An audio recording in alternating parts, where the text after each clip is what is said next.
शहर यमन प्रभु हुकुम थियो हबीब खे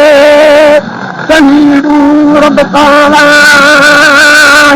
ओ हया शहर ओ यमन रे ओ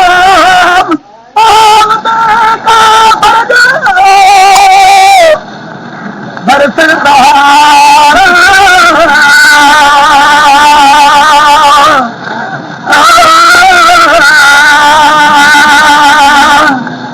मजस नखलाई ओ तारे जूदा कमानीरा अकील खान बाग में लती प्यारा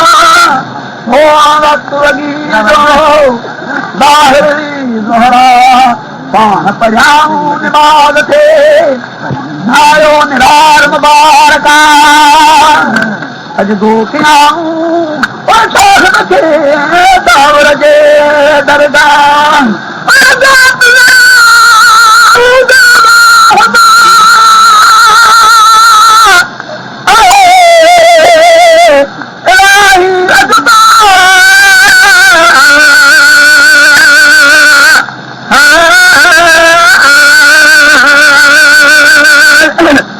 नकुल सब नहीं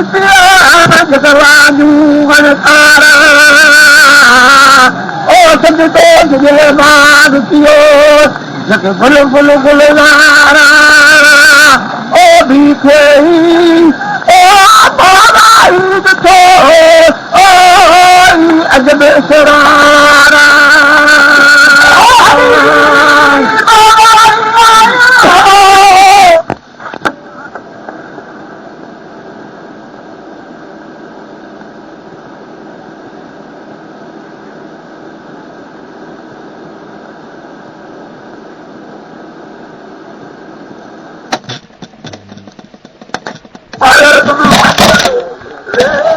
मदीने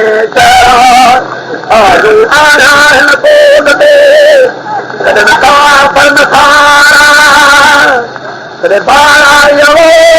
ए बाग जो दी महना महबूबा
पढ़ाए थे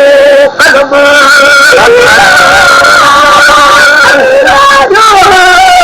मदा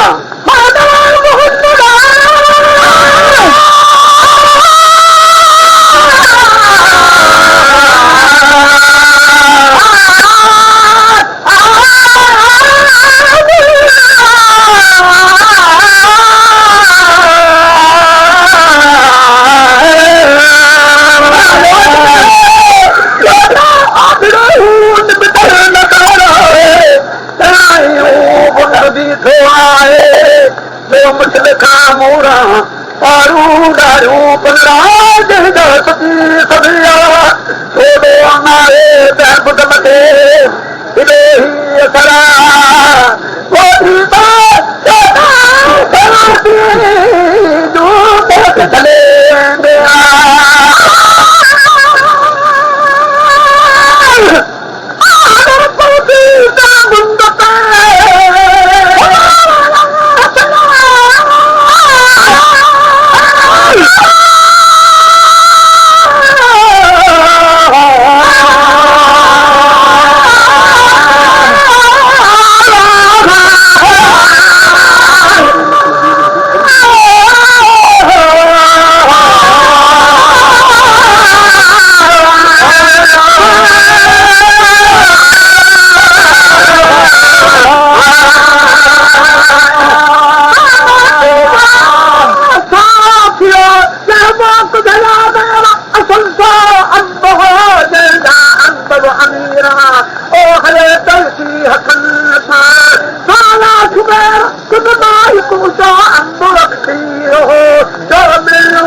Nabiyyi